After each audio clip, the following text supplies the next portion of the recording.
Welcome to video number 2 in the series. In this video, our focus shifts to Reiki Level 2, otherwise referred to as the second degree. Now, to be able to start this stage, it's a prerequisite that you have gone through Reiki Level 1. On top of that, it's important that you spend an appropriate amount of time practicing what you have learned at Level 1. Before attempting to move through attunement at Level 2. In Level 2, this level, you start learning about the symbolism used for the physical, the emotional, and mental healing, and you also begin learning how to do what is referred to as absent healing as well. An important fact about the symbols used in Level 2 is that they have the power to increase healing power by an incredible 50%. And as a guide, before you start Level 2, you should have sufficient practice at various energy flow intensities.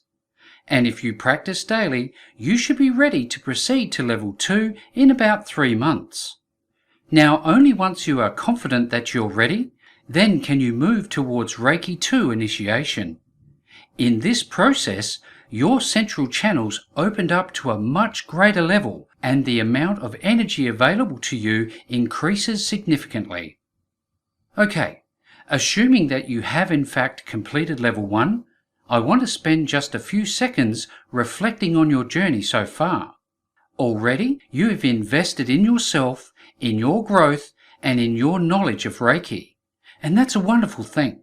By now, you would have started to experience new things in your life, and you would be feeling a renewed sense of direction and self-discovery, and you can feel that omnipresent energy all around you. It's now that you have truly moved away from skeptic to believer, and you have opened new doors for yourself, the ones you love, and those you want to help. You know Reiki is pure. It's the purest energy that there is, and it is everywhere, in everything we know, in everything we touch, and everything we experience, and it's available to all of us. It's impossible to adequately explain exactly what Reiki is. It is so wonderful, so vast, and so powerful, and yet it is so sublime and so subtle. And as you know, it really needs to be experienced.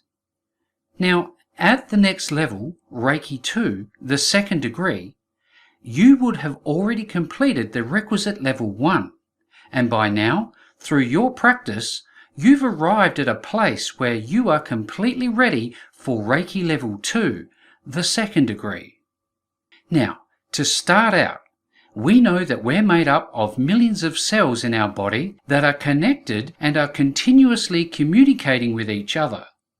Each part of our being has this innate intelligence, and we're only really just beginning to understand this and tap into this knowledge. Now, there's scientific evidence gathered by researchers about a study that was performed on the behavior of monkeys in one country that actually had an impact in monkeys in another country altogether, changing their behavior at the same time. They are somehow communicating across time and space. And this phenomenon was first discovered by a Rupert Sheldrake, who is a British biologist, in 1942. And he said that a pattern of behavior in one place can facilitate subsequent occurrences of similar behaviors in a completely different location. Now, we're talking about intelligent energy here, and Reiki is an energy with its own innate intelligence. Now, let's step back to Reiki Level 1 for a moment. If you recall, I spoke about the 5 Reiki principles, and these principles are based on the 3 pillars of Reiki as follows: Gassho, Reijiho, and Chiryo. And Gassho literally means 2 hands coming together, and it's a ritual gesture formed by placing the hands or palms together in what is known as the praying hands position. Now, this is the most fundamental and the most commonly used hand gesture in Buddhism.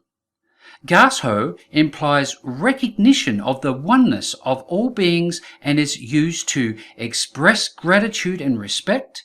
It is used for focus, that is to say, to prevent your mind from wandering.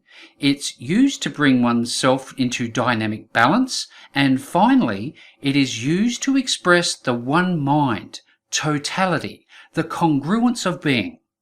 Now, there are in fact two primary forms of gaso. There's formal gaso, where the hands are brought together in front of the face, with fingers straight and pointing upwards, and with the palms pressing together. Your elbows are raised and your forearms are at around a 30-degree angle to the floor. Your fingertips are to be level with the top of your nose, and your hands are roughly a fist distance in front of the tips of your nose. Your eyes are focused on the tips of the middle fingers. And the formal gaso helps you establish a reverential, alert attitude and shows your reverence for Reiki. Now, with the second of the two gaso, Mushin gaso, this is primarily used as a form of greeting. In this gaso, hold your hands loosely together, with the tips of your fingers and thumbs still touching, whilst maintaining a slight space between your palms, and keep your forearm at a 45-degree angle to the floor, in a similar way to what you can see here. And when performing this gaso gesture, many people actually perform the Mai Shin gaso, with their hands positioned in front of the chest just above their heart. And although there are two main gasos, there are in fact several other special types of gaso found in Buddhism. There's the lotus gaso, and although this is almost identical to the Mushin gaso, your fingers will be bent slightly more and the tips of your middle fingers will be held at about an inch apart. Now, with the next gaso, the diamond gaso, which is also called the gaso of oneness with all life, again, this is almost identical to the Mushin gaso. However, your fingers are perfectly straight and interlocked. Both the lotus gaso and the diamond gaso are used primarily by Buddhist priests during particular ceremonies or rites. Now, Dr. Usui actually taught a meditation called the Gaso meditation, and this was practiced at the beginning of each and every Reiki workshop and meeting. And Dr. Usui's students were required to practice this meditation each morning and each evening for between 5 and 10 minutes. And the beauty about this particular gaso meditation is that anyone can practice it, either alone or in a group setting. And when you begin to practice gaso meditation, it is recommended that you do so for a minimum of 30 days.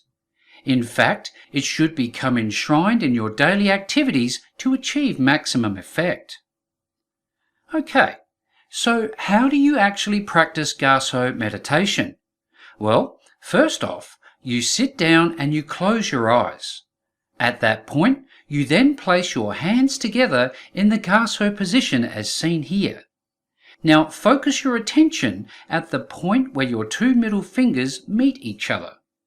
And right now, in this position, let everything go. Everything. And if you find your mind wandering, simply acknowledge those thoughts, let them go, and refocus your energy to the point at which your middle fingers meet. And then, as you refocus, repeat the 5 Reiki principles either aloud or internally. Okay, so we're now about to talk about what is known as Reiki Ho, which, when translated, Reiki means indication of the Reiki power, whereas Ho means methods. Now, Reiki Ho consists of 3 short rituals that are carried out before each treatment, and they include the following steps. In step 1, you fold your hands in front of your chest in the gaso position with your eyes closed. It is now that you connect with the Reiki power. It is now that you ask Reiki to flow through you. And as a second-degree practitioner, which includes Reiki masters, you can use the distant healing symbol to connect you with the Reiki energy. Now, as soon as you feel this energy, you continue on to the next step. And in step 2, you begin to pray for the recovery health of your client on all levels. And from there, you allow Reiki to take care of what is required of it. You then raise your hands, which are still in the Gassho position, up in front of your third eye chakra, and you ask Reiki to guide your hands to where the energy is needed. And with step 3, you allow your intuition to guide you and draw your focus like a magnet to the places on your client's body that need treatment. Importantly, becoming aware and trusting your intuition and trusting that Reiki will do what it needs to do is vital for healing to be effective. Now, if it seems that nothing is happening, don't concern yourself, as Reiki works in subtle ways, subtle but very powerful ways. You just need to detach yourself from the need to see results. You need to truly trust in Reiki, allow it to guide your hands on the body, and know that it will do what it must to heal. And when you find there are no more locations that require treatment, your hands will be guided to rest. And this is where your hands will be positioned with palms facing downwards on your thighs on your lap. And to conclude Reiki Ho, once again, perform your closing Gassho. Now let's move on to Chiryo, which is the third pillar of Reiki. And when translated into English, this means treatment. And this is where you, as the person providing the treatment, hold your dominant hand above your client's crown chakra and wait there until there is an impulse or inspiration, which your hand then follows. And during this treatment, as the Reiki practitioner, you will use your intuition and you will give your hands free rein to sense painful areas of the body and to allow them to work on and then move on from those areas where there are no longer indications of pain, or until your hands lift from the body on their own and find a new area to treat. Now, your breath plays an important part of Chiryo, and it acts as the bridge between your consciousness and your body. And in fact, your breath has an esoteric meaning in this process. You see, as we breathe in oxygen, we also inhale pure Reiki, which nourishes and cleanses our mind, our body, and our spirit. And Dr. Usui taught his students a breathing technique called Joshin Kokyu Ho, which means to breathe and cleanse the spirit. Now, when performing Joshin Kokyu Ho, you sit down, you relax your body, and you keep your spine straight and upright. Once in this position, you then inhale through your nose and you imagine drawing pure Reiki energy in through your crown chakra. And whilst doing so, you become aware of how you are experiencing this pure Reiki energy being drawn through your crown chakra. The result will be that your entire body will be invigorated and enriched and alive with pure Reiki energy. And now you draw breath deep down into the center of your body, which is called the tendon, which is at the core of your vitality. Now as you breathe in down to your tendon and you take in that pure Reiki energy, hold it there. Hold your breath and that energy there for a few seconds. And you want to do this to supply and enrich your body with pure love and energy. And importantly, when you do this, be gentle with yourself. Now, as you're doing this, imagine looking back at yourself and seeing Reiki energy spreading from your tendon throughout your entire body. And as you do, exhale through your mouth. And imagine as you do this, that both your breath and that pure Reiki energy is flowing out of your mouth, your fingertips, your toes, your hands, and your foot chakra.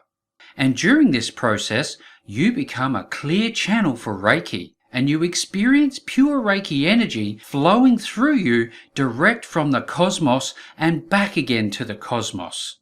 And when you breathe, follow this technique. You place your tongue on the roof of your mouth, making sure that it touches your front teeth whilst you inhale. And you rest your tongue at the base of your mouth when exhaling.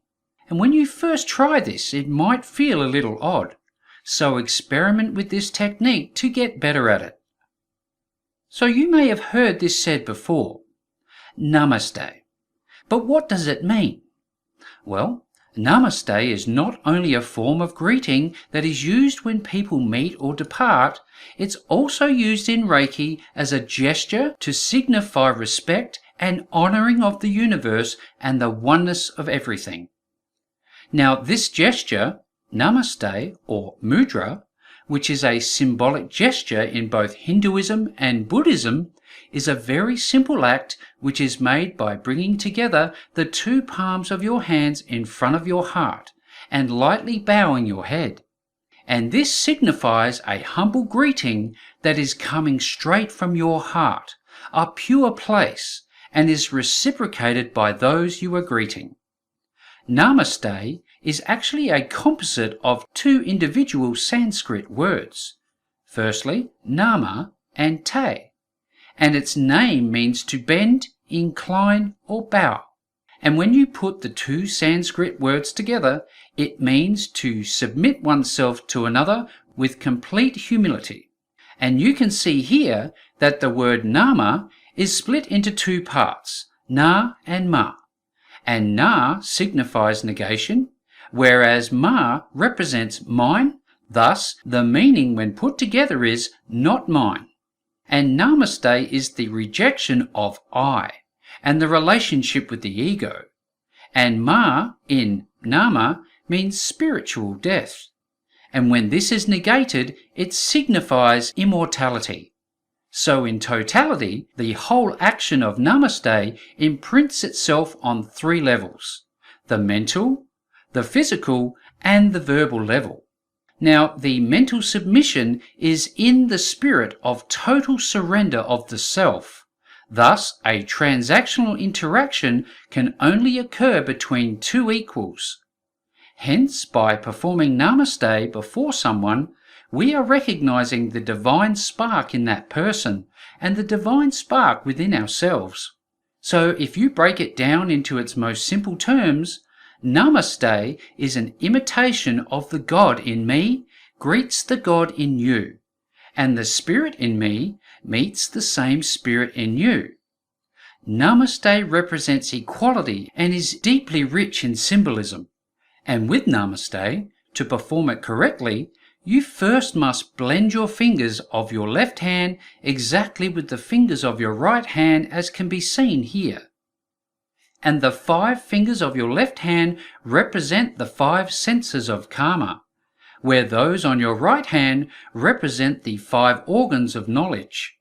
Hence, signifying that our karma or actions must always be in harmony and are governed by rightful knowledge that prompts us to think and act correctly at all times. And this reveals a profound truth about Namaste in that it recognizes the duality that has always existed forever in this world. And it forces us to make an effort to bring these two forces together for unity and oneness.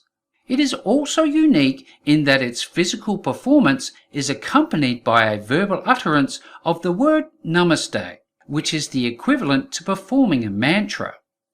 This mantra, at its most basic level, is a social transaction and is used to greet each other, and it also signifies happiness at each other's presence. Now, if you look around, you see every walk of life using Namaste as a way of greeting. And it's a powerful energy-charged way to communicate the spiritual, the social, and emotional importance of those you interact with. And it is said that by putting Namaste into the hands of people, you are giving them the power to cut through any and all differences that may exist. And it gets people to a common ground, regardless of the differences in culture. And if you compare Namaste to the act of shaking hands, you see that although a handshake is most definitely an intimate gesture, Namaste is more powerful in some ways because it acts as an equalizer, whereas a handshake may not. And if you consider a king or a president who is addressing a huge audience, Namaste can effectively communicate a sense of gratitude with everyone there, where a handshake simply cannot achieve this connection. See, the other point to observe with Namaste is that when you consider the benefits of yoga, which is an exercise that brings all levels of our existence into complete harmony with nature's rhythm, the gesture of Namaste is in fact a form of yoga in itself. So it isn't surprising that yoga sessions often begin with the very deep spiritual gestures. And the Buddhists took it one step further, in that they gave Namaste the status of a mudra, which is a gesture that is displayed by deities. So in essence, the performance of Namaste is equivalent to a form of meditation, which is the language used of our spirit in our conversations with God. It's the perfect vehicle for soaking us in the rivers of divine goodness. Now here we are, at Reiki Level 2, the second degree, which brings about amazing new possibilities for you as the practitioner who can now use Reiki symbols. Now these symbols are the keys to unlocking access to the full potential of the universal life energy, and during your study of second degree Reiki, you will uncover each of them. So as you study the second degree, you will be able to increase and focus your use of the universal life force, and you can use it to self-heal and to heal those around you. At this level, as a practitioner, you will be able to complete a full Reiki treatment in around 15 to 20 minutes, which essentially means that you can help more people heal in less time.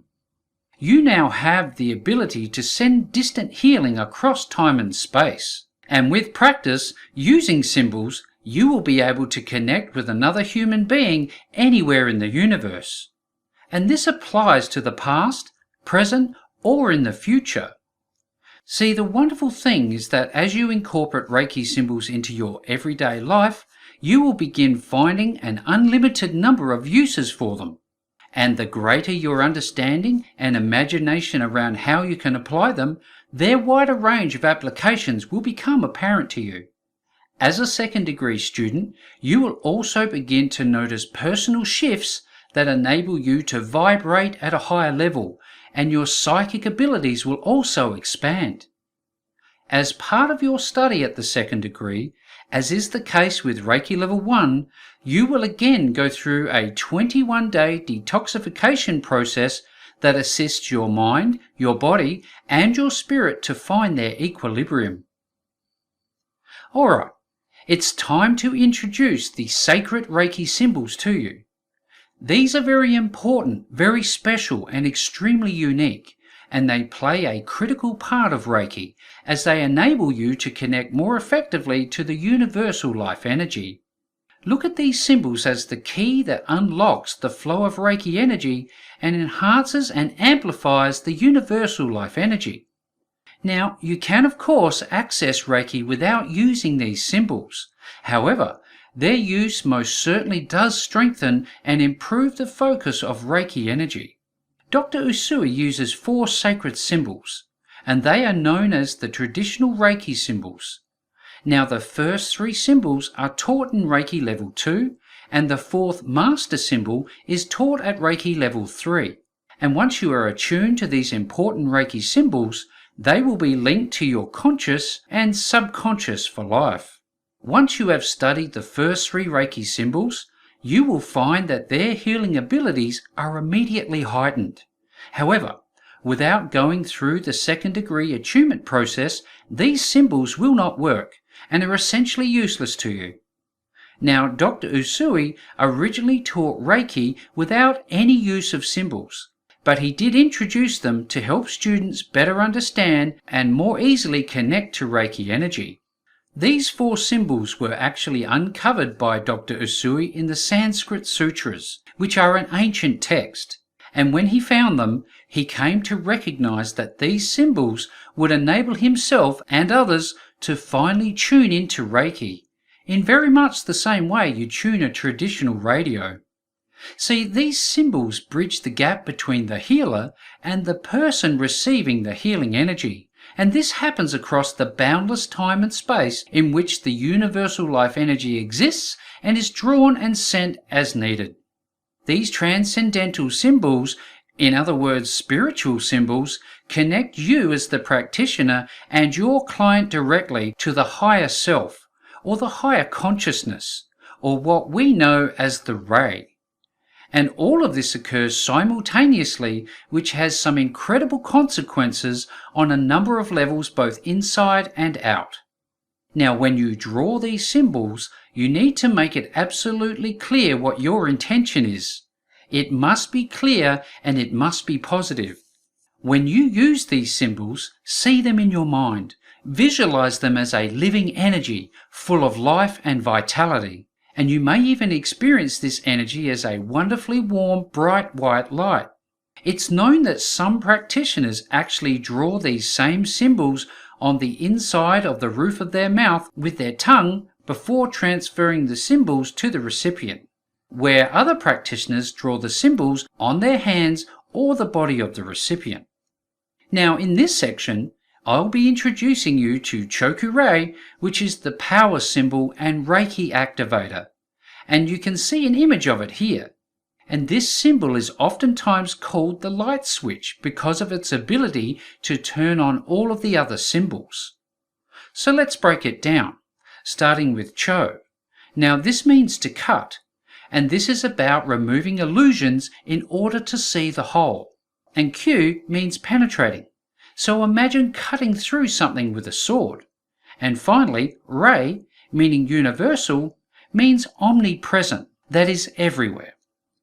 The Choku-Rei is powerful and it cuts through and removes any resistance to it, and it actually has the same meaning as the imperial command immediate. And on an esoteric level, this symbol means discreation, and it counters the continual recreation of illness and disease. So now that we know that much, how do you actually draw the Choku-Rei? Okay, in sequence, it goes like this. Stroke 1, draw a horizontal line from left to right. Then stroke 2, draw a vertical line from top to bottom. And stroke 3, draw 3.5 decreasing circles, finishing on the vertical line as can be seen here. Now we know that the Choku-Rei symbol is designed to discreate, and this is the symbol that you use to turn on the second degree energy. And without using this symbol, you will still be channeling first degree energy. Now this symbol, Choku-Rei, can be used on its own or as an activator for the use of all other symbols. So how do you actually use the Choku-Rei symbol? There are 6 main ways that you can transfer the Choku-Rei symbol from yourself to your client, and they are through visualization, where you imagine the symbol as a bright white light projecting from your third eye chakra on the back of your hands as you rest your hand on your client whilst using the various hand positions. And the next option is to visualize this brilliant white Choku-Rei symbol on the palms of your hands before you place your hands on your client. And finally, the third option, as mentioned earlier, is to draw this symbol on the roof of your mouth with your tongue, then project the symbol onto the back of your hands as they rest on your client. And in this option, make sure you draw the symbol before placing your hands on your client. Now, you can draw the Choku-Rei symbol onto the palms of your hands using your index finger, and from there, place your hands on your client. Alternatively, you can draw the Choku-Rei symbol in the air with your index finger in the direction you wish for Reiki to go. Importantly, to activate the symbols you have just drawn, make sure that you always silently say the word Choku-Rei 3 times. It's important to do this because without saying it, the symbols won't activate and they will have no healing power whatsoever. And if the situation calls for it, you can even write down the problem being faced on a piece of paper and draw the Choku-Rei symbol over the top of the problem statement. But regardless of how you do it, it is vitally important that you remember to silently intone Choku-rei 3 times. So now you know a few important things about Choku-rei. You know that it turns on the 2nd degree Reiki just like a light switch. It activates all of the other symbols. It protects you on all levels. It brings about whatever is needed at that time. And it cleanses energies in your environment, including your home, car, workplace, your crystals, and so on. And you know that it brings balance into your life. Now here's where we begin to expand our perception of what Choku-rei can do. It can be made part of your children's clothing by sewing it into their clothing, and even on your own. It can be sent inside letter envelopes, on gifts, and it can even be used on your food, your drink, on plants and on animals. And it can even be used to move your professional life forward. Anywhere and everywhere, Choku-rei is effective. Think airports, taxis, trains, planes and automobiles. Its potential uses are endless. So where do you think you could start using it? Maybe you want to protect your home with it by drawing it on your front door, on your car, or on the pictures of loved ones. Its application is really only limited by your imagination. Now, the second symbol is called Seihai-ki, and this is the emotional and mental symbol used primarily for emotional and mental healing. And it focuses on healing both the left and the right sides of the brain. And Sei means birth or coming into being, where Hei-ki means balance or equilibrium. So how do you use the Seihai-ki symbol? Well, in very much the same way as you have been shown with Choku-rei, this symbol can also be transferred from you to your client. To rediscover these steps, just return to our section on how to use Choku-rei and apply those same steps. And how do you draw the Seihai-ki symbol? Follow me as I walk you through the strokes.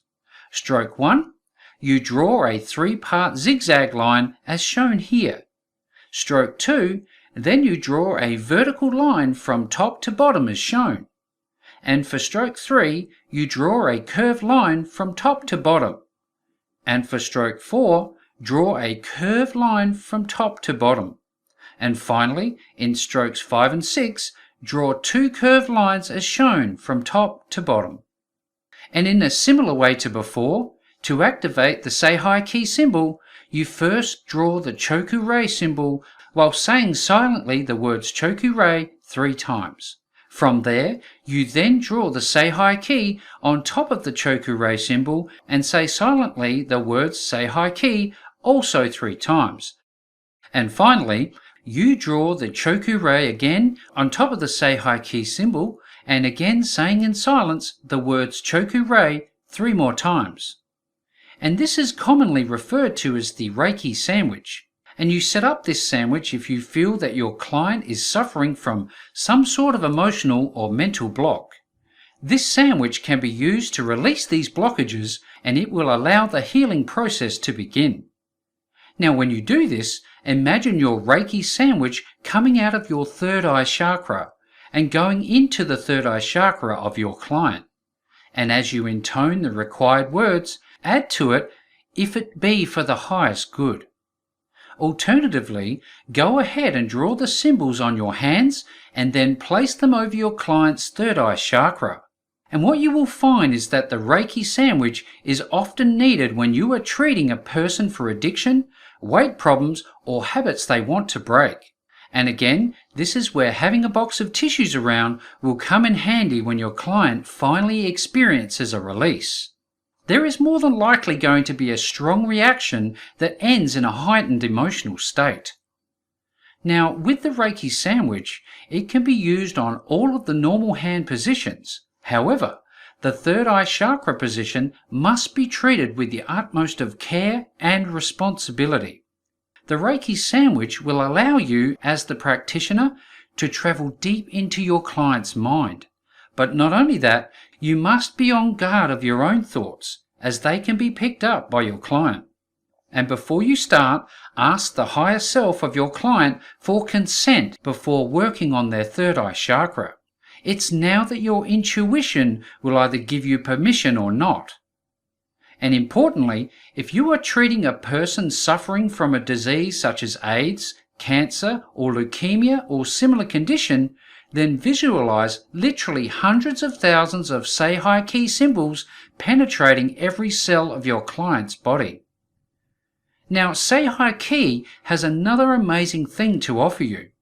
For example, if you find that you are up against something that you don't understand or you don't have the answers for, then write it down on a piece of paper and draw the Reiki sandwich that we've just talked about over the top of what you've just written down, and the answer to your problem will intuitively make its way to you. So, what are some of the ways that Seihai Ki can be used? They include for blockages, for long-standing problems including alcoholism, drug abuse, and smoking addiction. It can also be used to treat anorexia nervosa and bulimia. It works on relationship problems, nervousness, fear and phobias, anger, sadness, along with an array of other emotions that are felt from time to time. It works on grief from bereavement. It helps improve memory retention and recall, and it enhances the positive impact of affirmations. Going on from there, it is used to improve intuition, it helps inspiration, it calms negative atmospheres, it balances energies in your home and at work, and it has a balancing effect on your crystals. Importantly, it works on others as well as yourself. It's good for improving poor communication, and it protects you on every level. Now, a word of warning. Never use Reiki to manipulate others, as this is one surefire way to lose this precious gift permanently. This is very serious. Once it's gone, you lose all of the benefits that go with being able to channel Reiki energy. Now, let's introduce the third sacred symbol, Hoshaze Shonen.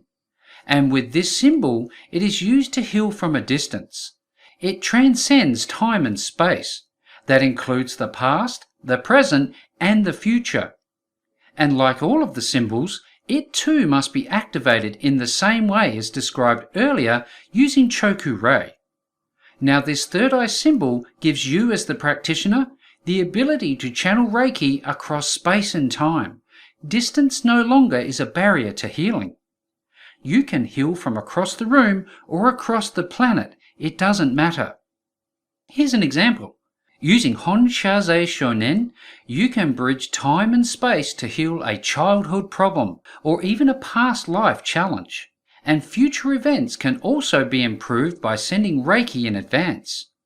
Again, time and space are not relevant here when you use Honshaze Shonen. So how do we draw this symbol? When you are drawing this complex symbol, each and every stroke begins from the left side and moves to the right side, and from top to bottom. Your first horizontal stroke means number 1. It's the beginning. And the second vertical stroke you make, which crosses over the first one, means number 10, which signifies the end, or completion. Now the third and fourth strokes, combined with strokes 1 and 2, symbolize a tree in Japanese. And from an esoteric perspective, this symbol means tree of life, and also the tree of death and transformation, of knowledge, evil, desire, and resistance. Moving on to the fifth horizontal stroke, this stroke means the root of the tree, and this signifies the cause, the essence, and the origin. And collectively, strokes 1 to 5 combined form the first kanji, Hon. From there, the sixth horizontal stroke symbolizes the land, the earth. And stroke 7, which is in a downwards curving line, means becomes, existence. And stroke 8 is a vertical line that is drawn downwards from the curved line. And stroke 9 is drawn from the left and curves sharply downwards as shown. And with stroke 10, this is a horizontal line that is drawn from the center of stroke number 8. and strokes 8, 9 and 10 form another kanji which translated means the sun.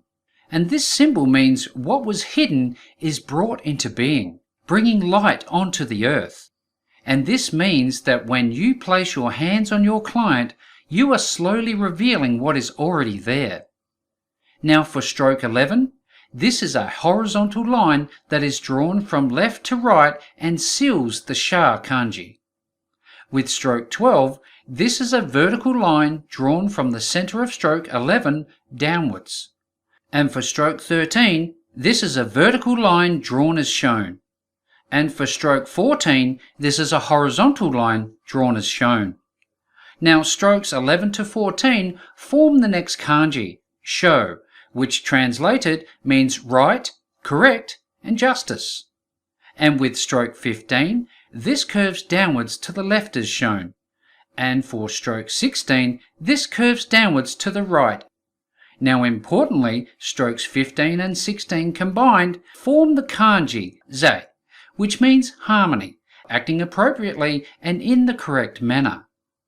Another key point of importance here is that although the kanji Zai is drawn after Sho, it is spoken before it. And with stroke 17, this is a horizontal line drawn from the left to the right as shown. Then moving on to stroke 18, this is drawn horizontally from the left to right parallel to stroke 17. It then curves downwards and to the left as shown. Okay, there are a few more strokes to go, so keep focused.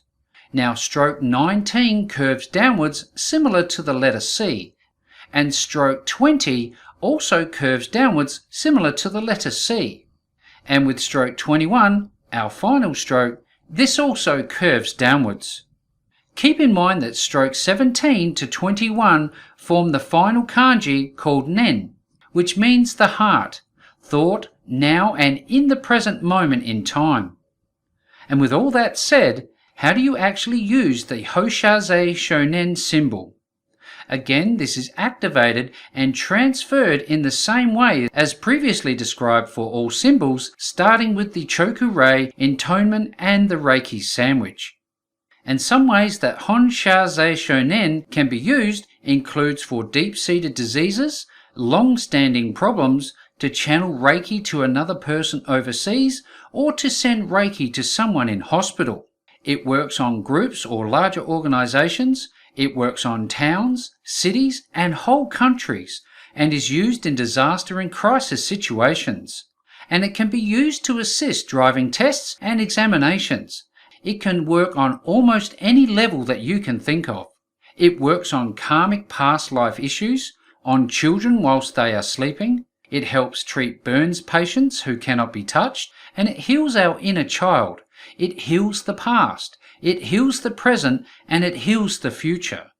Again, its applications are only limited by your imagination. Now let's talk about distant or absent Reiki healing.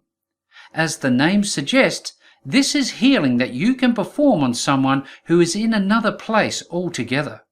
And to do this, the 3 Usui Reiki symbols are the keys that unlock the doors to absent and distant healing. And to be effective, this takes practice. So be sure to study for an extended period of time and master these symbols by practicing drawing them until you can draw and visualize all 3 symbols without referring to this presentation. Okay, so by now, you know there are many different ways to channel Reiki. And it's not important to understand how it works, but it is important to trust that it does work and have a positive attitude towards Reiki in general. And one of the things here is to forget logic altogether. Remove any skepticism or exposure that you have to it. This is a profound and powerful healing force that is available to you in a quantity that cannot be fathomed by the human mind. It is vast, it is plentiful, and it is endless. Alright, you're now preparing to send distant healing. So what's the process?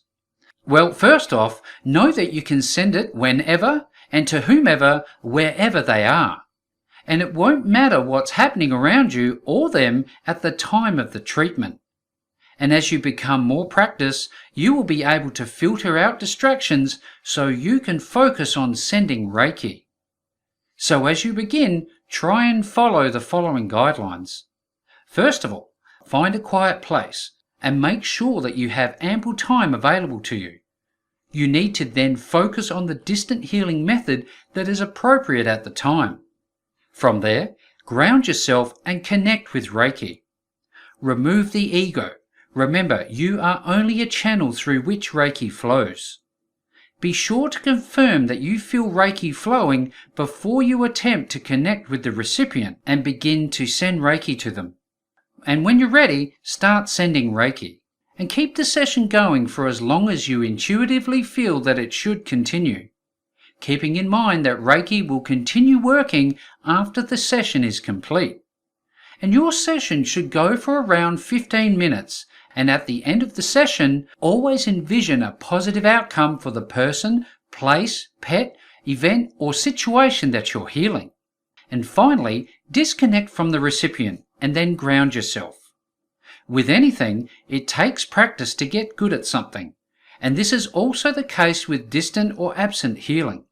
So the message here is to practice as much as possible, and after a while, distant healing will become second nature for you. Another popular way to perform distant healing is to use what is known as a surrogate, and this is where you grab something like a teddy bear and specify that the bear is taking the place of whoever or whatever you are sending Reiki to during your session. You can use other items such as photos, pens, crystals, or details written about your recipient on a piece of paper. So here's an example. Let's say that you want to channel Reiki to your mother. She's ill in hospital and she is in another part of the country. Go ahead and find a photo of her, write down her name and the details about her on a piece of paper. Telephone your mother, get her permission, and agree on a time that you will begin sending healing to her. Then place her photo and the details on your hands, and recite your invocation aloud, adding that this piece of paper and her photo are being used as a surrogate for your mother. And when preparing to send healing to your mother through the surrogate, create the full Reiki sandwich over the top of her image. Close your hands together and imagine sending healing light to your mother. And keep your hands closed for at least 5 minutes. Now visualize your mother's condition improving. See her leaving the hospital and making a full and complete recovery. This should be repeated at least 4 times over a period of 4 days. Now there is another powerful method called the thigh and knee method. And to perform this distant healing method, you need to be sitting down. And from there, you make your right knee and thigh the surrogate for the head and front of your client. Your right knee is your client's head, your right mid-thigh is your client's body, and the rest of your thigh is your client's legs and feet. Now the left knee and thigh represents the back of your client's head and body. Your left knee is the back of your client's head, your left mid-thigh is your client's back, and the rest of your left thigh represents the back of your client's legs and feet. And like most treatments at this level, the session should take around 15 minutes. And what you do here is to use your left hand for the left knee and thigh, and your right hand for the right knee and thigh. And you work on the 3 positions for about 5 minutes each. Again, draw, visualize or imagine the 3 Usui symbols on each hand position and remember to intone the words of each symbol 3 times. Then completing the session by thanking the universal life force and finally sweeping your client's aura by rubbing your knees and thighs. And this next technique is wonderful, and it's actually a visualization technique. And there are 2 ways of using it to perform absent or distant healing. You first close your eyes and make your invocation. You repeat your recipient's name 3 times to focus your mind and establish a connection between yourself and your recipient. And from there, visualize transporting your recipient from where they are, let's say it's in hospital, and see them in miniature resting in the palms of your hands. Then open your eyes and project the symbols from your third eye onto the recipient that's resting in your hand. Gently cup your hands together and keep your hands closed for 5 to 10 minutes or until you intuitively feel the treatment is complete. And now I want to share another alternative visualization method. And in this technique, you visualize being in your recipient's home. And let's say there is a sick child involved. You arrange for the child to be laying down on a bed or a couch, and you make your invocation and then project the 3 Usui symbols onto the child whilst conducting a full hands-on treatment. Make sure to visualize a healing light enveloping the child. Then say your goodbyes, leaving the healing light with them to continue the healing process.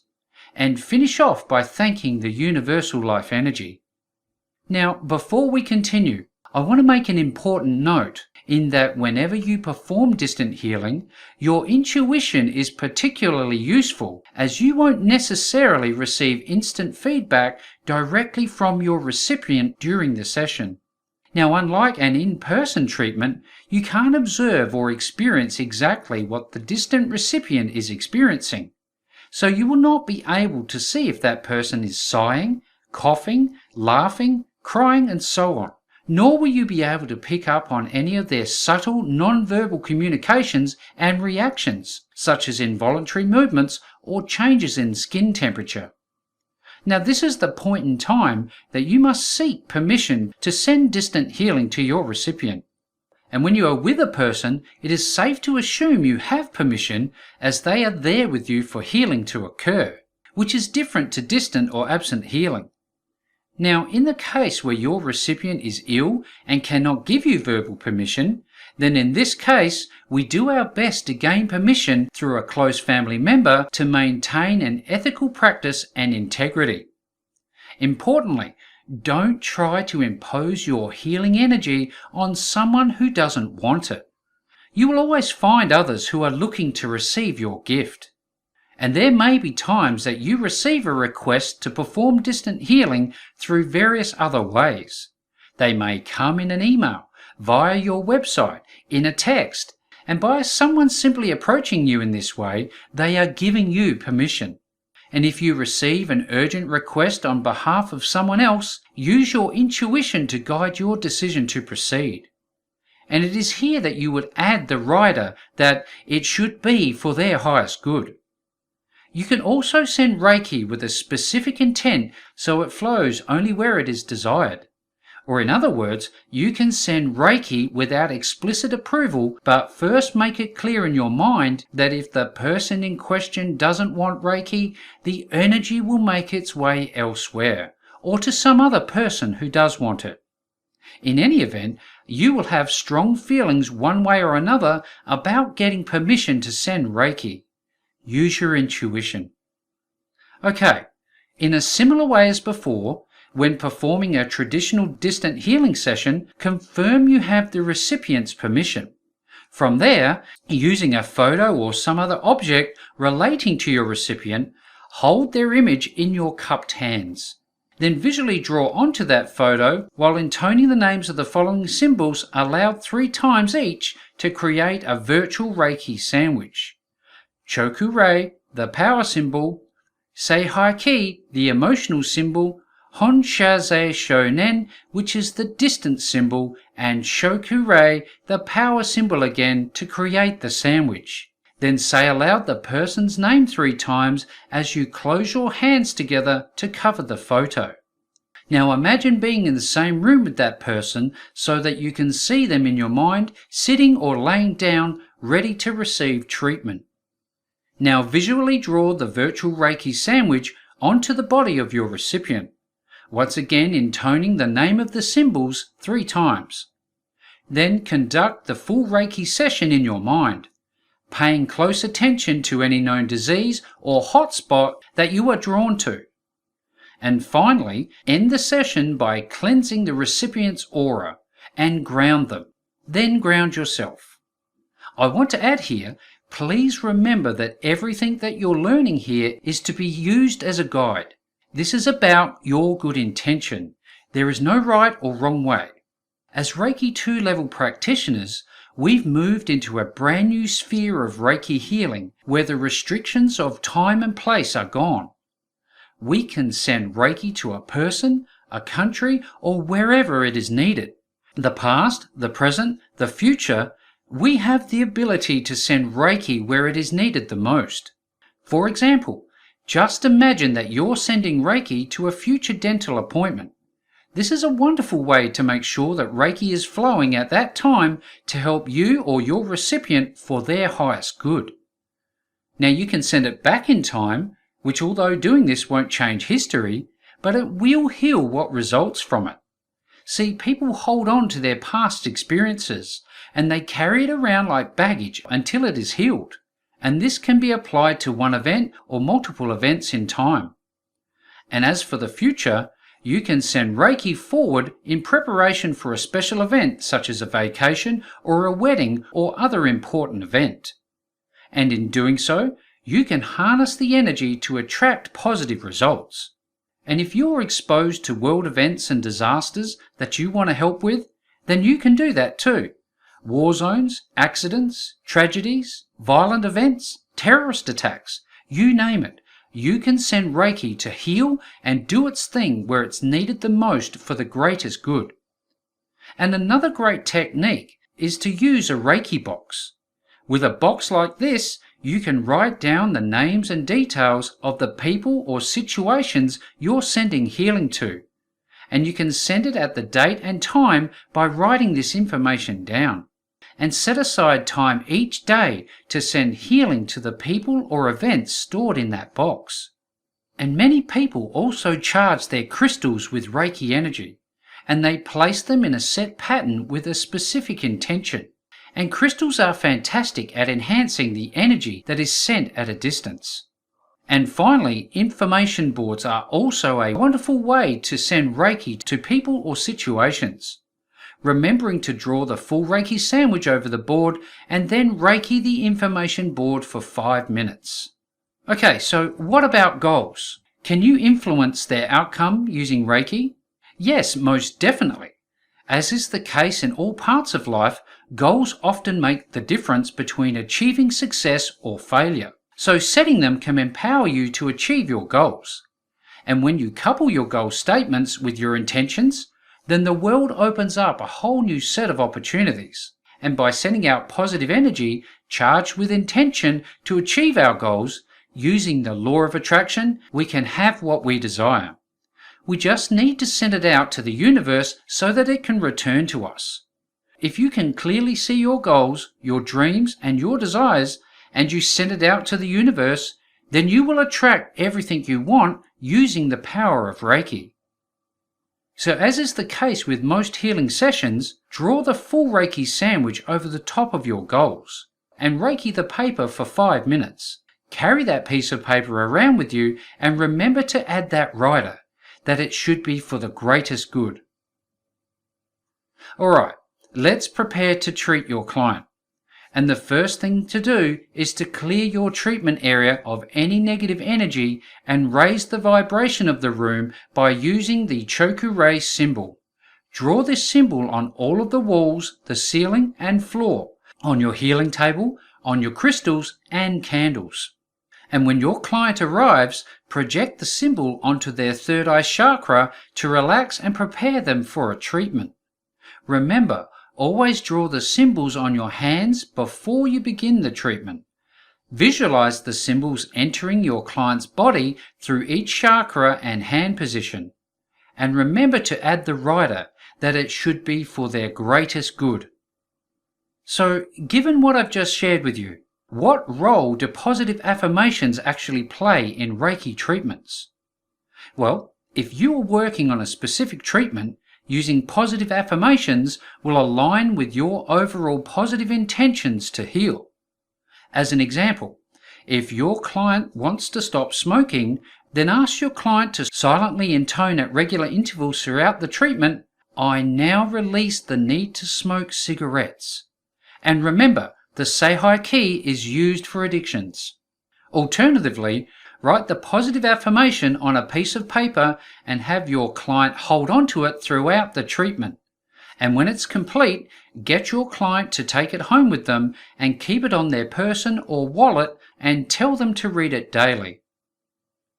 So, although we've talked about auras in video 1, I want to go a little further into them to expand your knowledge about their importance in Reiki healing.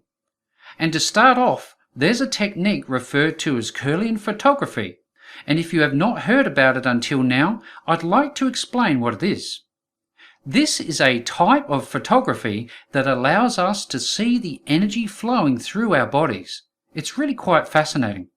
Now, this is a photographic technique that uses a special camera to capture and record images of what are called corona discharges. And it's these corona discharges that are known to be the auras of living beings, humans, animals, and other living things like plants. And an important part of treating your client is to first scan and clear their aura, and use what your intuition tells you to sense possible blocks or problems. Do this by sensing how they feel to you as you pass your hands over their body aura. It might be that you notice a significant shift in temperature from one location to another. Again, trust your intuition. Work on that place and heal it to rebalance the distortion in your client's aura. Alright, we've covered some amazing content so far, and now I want to introduce you to some non-traditional Reiki symbols and explain how they're used. So the first thing to know about these symbols is that they have specific purposes and can be used in conjunction with the full Reiki sandwich that we've mentioned earlier in this program.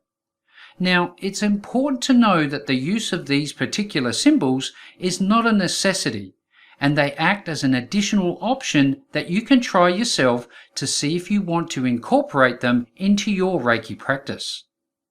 Okay, first up, we have the reverse choku-rei, and unlike the traditional choku-rei, which is drawn in an anti-clockwise direction, this one is drawn in a clockwise direction, and when used together, the two choku-reis are similar to the double helix found in DNA. Along with that, chakras also radiate outwards from the center of the body, similar to the double helix, with the narrowest section at the center, as can be seen on your screen. The clockwise choku-rei connects with the heavens, while the anti-clockwise choku-rei connects with the earth. And you can experiment with both by using traditional Usui choku-rei at the beginning of the Reiki sandwich and the reverse choku-rei at the end of the Reiki sandwich. And another non-traditional symbol is the zonar, and this symbol represents infinity, timeless, ageless, perpetual, and eternal, and it's drawn as a letter Z with the last stroke rising up into an infinity sign drawn 3 times across the center of the Z. The zonar is used for past life issues and karmic and interdimensional problems that are difficult to define. Often there are problems and issues that manifest in our present life that are remnants from a previous life. And then we have the hearth symbol, and this is the symbol of love, truth, beauty, and harmony, and it can be used to dissolve negative patterns that we unconsciously use to insulate ourselves from the truth. The hearth symbol is used to clear and open the channels to higher consciousness, and is known as the master symbol and is used in initiation ceremonies by Reiki masters. All strokes here are from the left to right, top to bottom. And another is the Tibetan fire serpent, and this symbol represents the ki energy traveling up the spine from the root chakra. It's used for spinal and back problems and is said to be good for menopause. And then we have the Jora symbol, which symbolizes white light, and this symbol is used to release blocks for protection and to transfer healing white light. You can add this symbol to your Reiki sandwich to send healing energy and protection across space and time. Now this one is hard to draw, so instead try projecting it from your third eye chakra. Now this next one is considered a master symbol by Buddhist monks, who use it to perform exorcisms, and it's called the Motozanon, Motor means to go in, whilst Xanon means to come out. And it can be used to treat viruses, infections, and AIDS. Now, when the motor goes in, the little squiggle catches the virus or bacteria, and then the Xanon symbol is then drawn and it reverses polarity and leaves the body, taking the virus or bacteria with it. And this next one, pronounced Len Somai, represents pure unconditional love and is used to treat emotional problems and situations. And this is normally placed over the heart chakra. And next we have Om, which is a Sanskrit symbol used for protection, healing, and meditation, and it is used by different Eastern spiritual practices, including yoga. Om represents the sound of the universe and is frequently chanted. And listening to this helps you connect spiritually, and it is often used during healing. Okay, so we're now moving into the next section where I'm going to share with you some additional hand positions that you can use in your Reiki practice. First of all, let's talk about the focus on specific parts of the body. While full body treatments are ideal, some positions are helpful with certain specific conditions and symptoms. And for everyday complaints, the following positions are useful. And for chronic complaints, these positions are useful. Please remember, there is no right or wrong way to channel Reiki, as it will always go where it's needed the most. Now, if you love animals, like I do, then this is going to be for you. You can use Reiki on every living thing for healing, personal development, relaxation, and stress relief. Now, animals are particularly receptive to Reiki, and as a practitioner, you now have access to the tools and the techniques to develop your skills when treating animals using Reiki. There is a lot of interest in Reiki for animals, and this actually presents an opportunity for you to provide treatment for them. In fact, many practitioners are adding animal treatments to their Reiki practices because it delivers the same benefits to animals as it does to humans. Now, Reiki on animals is good when they're ill, old, young, or they've experienced some sort of trauma or abuse. And it can be applied when moving from one home to another to help their transition. And just because you cannot talk to animals in the same way as you can human beings, you can send Reiki and you can let it go where it's most needed for your pets. Let Reiki do the talking for you. Now, with animals, they can be unpredictable. So if you don't have a rapport with the animal that you intend treating, then you may be better off to use distant Reiki to treat the animal in question. You might find that an animal lets you perform a treatment but will then suddenly move. And if this happens, simply move your hands a few inches above their body, scan their aura and other parts of their body for blocks and continue the treatment. It's important to point out that if at any time you suddenly feel that the energy has changed between you and the animal that you're treating, and you feel there is a risk of injury, then cease the treatment immediately and resort to distant healing using the very same techniques previously explained throughout this session. Okay, here we are at the close of Reiki Level 2. At this point, not only have you successfully moved through attunement at Level 1, the first degree, you have now also completed attunement at the next level, Level 2, the second degree. And from here, it's time to spend the requisite amount of time to learn, understand, and practice your newfound knowledge before considering moving on to Reiki Level 3, the third degree. So, what have you learned in this session? Well, you've been introduced to the symbolism used for the physical, the emotional, and mental healing, and you also began learning how to do what is referred to as absent or distant healing.